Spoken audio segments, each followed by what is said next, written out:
All right, the time has come. The icons, the legends, the inspirations, the aspirations, the underestimated Della and Jinkx Monsoon are back in front of me once again. It's nice to see you both. How are you? Good to see you. Yeah, we're pretty good. Yeah, I'd say I've been How are reading up on you? you all year. We talked this time last year. You guys were in London. It's been a busy year for both of you, I know. Chaotic, I know. Describe the last year in a word, each of you, please. In a word, Yeah, boil it down.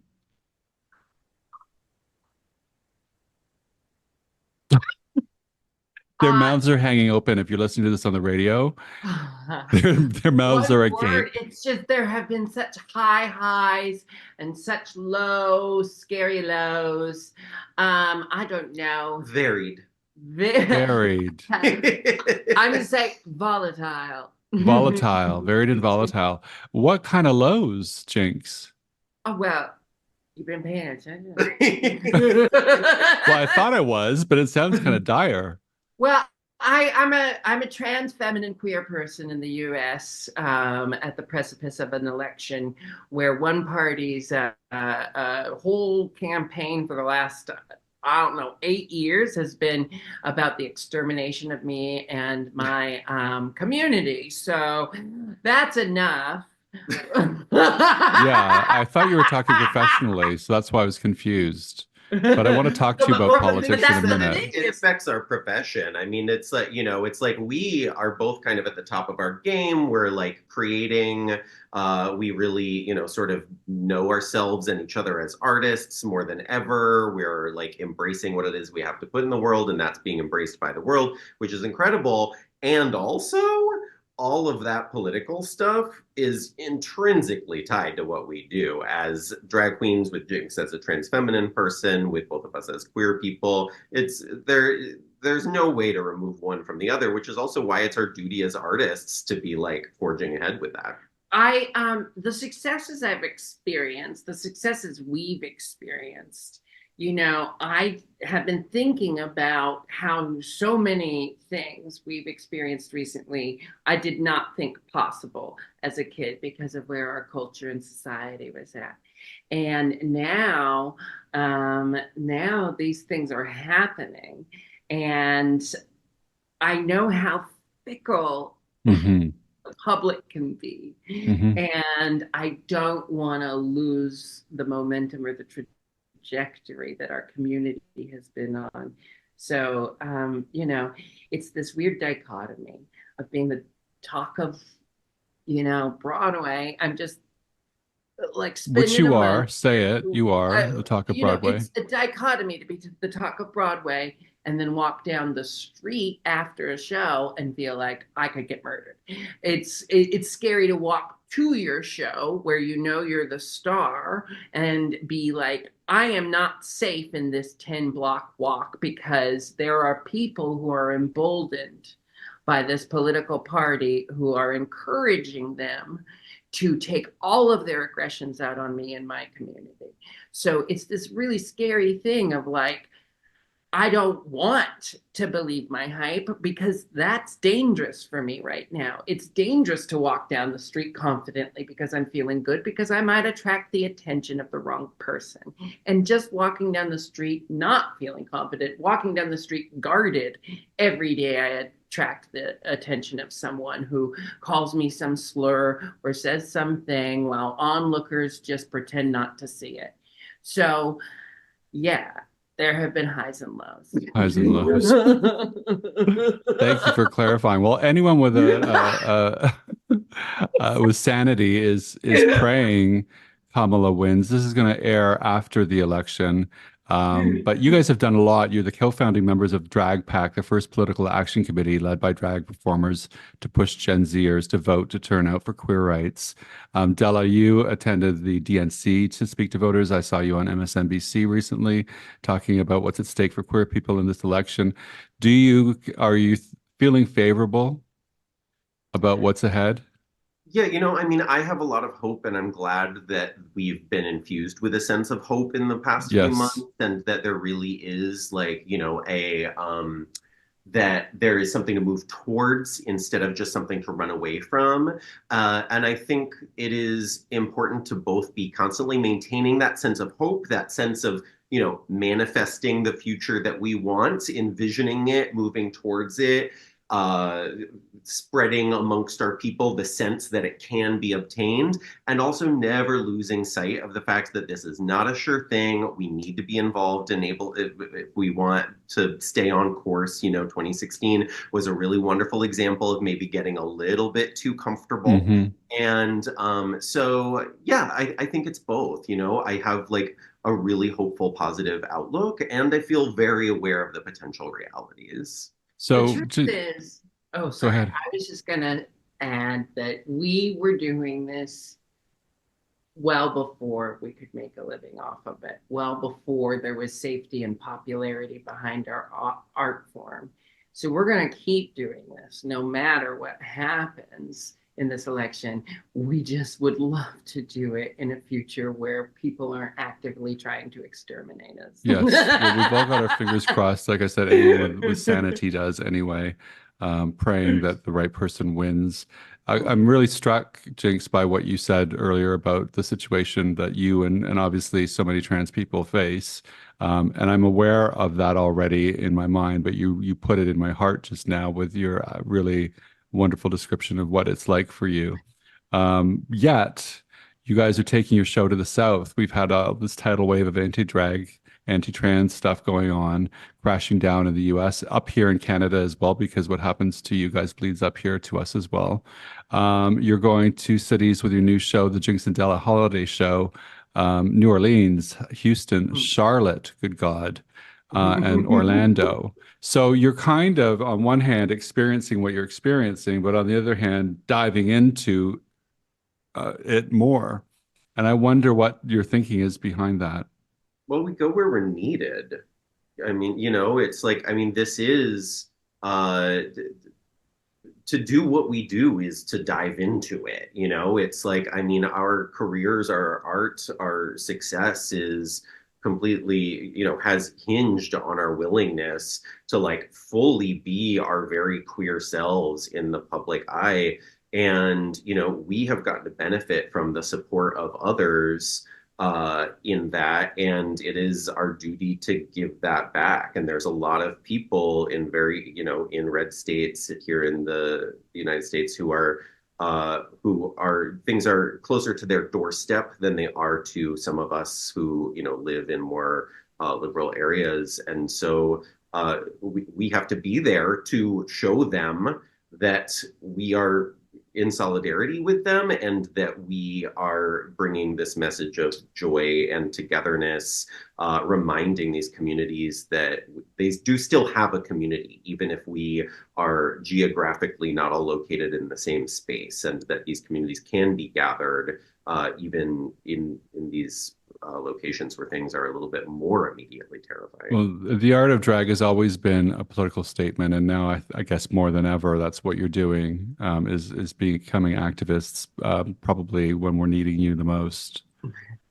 Well, I think we both, I mean, neither of us have ever shied away from talking about issues in our work, like the current issues.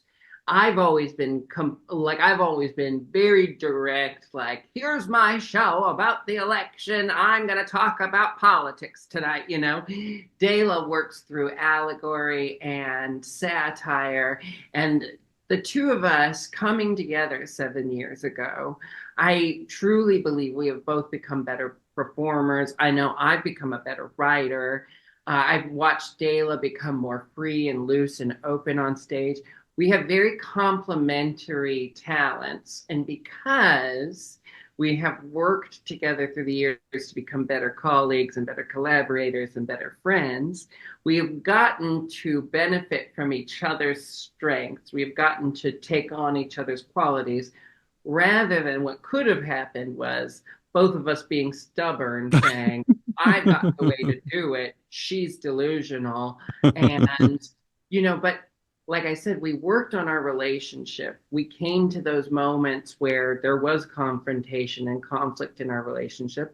We worked through them, and as a result, we get to benefit from each other's strengths. You know, we are very powerful as a duo in ways that we can accomplish things together that we can only scratch at individually. If you cherry pick any one thought from that, just let it be that working with Jinkx has made Dela more loose. Taken, cherry picked. I saw your show last holiday season here in Toronto. It was magnificent. It was just wonderful. Thank you. And I don't always sit through shows too well. Do you know what I mean? Like I get a little impatient sometimes. My ass gets sore. I'm like checking my watch. This flew by, and it wasn't a short show. It's a long show. Yeah. What can we expect this year, this year's iteration?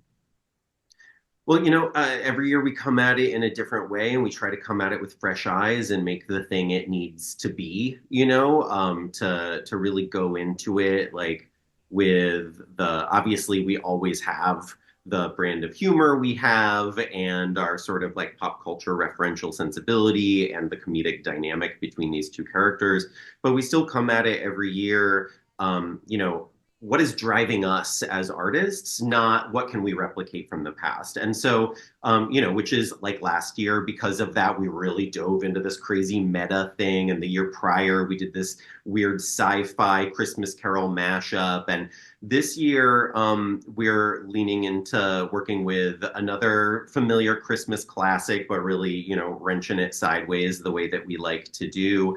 But this year, kind of just the way that the workflow has gone, we've wound up writing, I think, the thing that feels most like a traditional narrative play Amazing. that we've ever written. Well, a musical. I mean, it still has all of the variety show elements that we always bring to it. But the sort of like hero's journey character arc kind of thing is like, I mean, we've really pushed full throttle into it just because it felt like the right thing to say what we need to say. And, and who knows what'll be next year, but this is, but because we approach it this way, we're always giving the audience what they're looking for. That's that sort of familiar, like holiday, like we want to see some similar things. We want to feel that comfort of like our tradition, but we're keeping it really fresh, and we're excited that every year we get to be like, how about this weird thing, everybody? Are you going to go for this? And then everybody's like, yeah. And then we're like, great, we're going to get even weirder. I'm excited to see it. This year really, because of leaning into the narrative and because of like allowing the show to be what this year is going to be, we're having production elements that we've never had before. Like we're having some of our dancers will be playing key characters. There's going to be set pieces integral to the story. Whereas, in the past, it's been a variety show with elements of theater. Now it's a theater show with elements of variety. Like you're still going to get parody. You're still going to get pop songs being redone by two foul-mouthed drag queens or one foul-mouthed drag queen and one drag queen with a foul mind. And and then but you're also going to get like really great dancing, really great music, original music, really great performances from the entire cast. It's just a really special thing, and it has something for everyone. You could be a drag fan, you could be a theater fan, you can be neither. You can be someone's straight boyfriend reluctantly coming to this show because you're being dragged by your girlfriend's family, and you will leave happy that you came. I promise you. Sell that show, Jinkx Monsoon. So I'm listening to you guys, and I've got one more question, and then we're going to run out of time. You guys are at the top of the game. You said that yourself. You said so yourself. But I read you feel still underestimated. The fight to be taken seriously as drag queens in the entertainment industry is an uphill battle. Talk to us just a bit about that. Well, it just is. It is for us. It is for all marginalized performers, and right now there is more queer visibility and representation, lots of different kinds of queer visibility and representation. and it has been, successful. So with that comes the industry commodifying our community and really kind of churning out stuff and really wringing things out of Mm. people. And what I love about our production and what we bring to this industry is we are the artists who lived the stories, writing the stories. Dela directs and produces it. We keep it very tight knit. So what you're seeing is very, very authentic. And I think that that's what the industry should be looking at, not looking at like, oh, they respond to clack, clicky, clack, clack. They respond to like fighting and competition. We also respond to authenticity and truth and people celebrating their friendships. We don't have the industry doesn't have to be cutthroat to move forward. Dela, anything you want to add? Yeah, I mean, I think that are we sort of maybe underestimated in the larger industry? Like, absolutely, but also like look at some of what's succeeding in the larger industry, right? Yes. Like, we get to be artists, and sometimes that means creating your own opportunities and leaning fully throwing yourself into like your passion for what you do. And the audiences and the support and the careers follow. And that has been true. Like, we're really, really lucky to get to operate at such a high level because we have made our opportunities. We have not waited for them to come to us. And then you See, look at, Jinkx and sorry, go ahead. sorry, I was just going to say, then you look at someone like Chapel Roan, who is a young Yes. person coming up in the industry saying, I will not follow the norms that have been set by this industry. Like I think that's the mentality we all have right now about everything.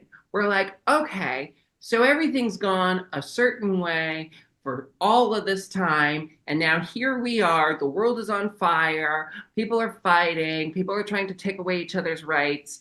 Like, because we were all upholding this system that didn't actually serve anyone.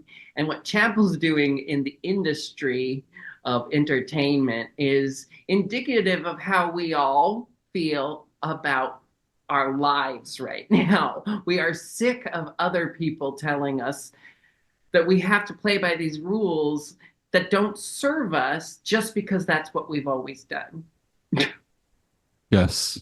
Sorry. I was waiting to see if you had more. I No, was giving you a I'm done, pause there. Molly.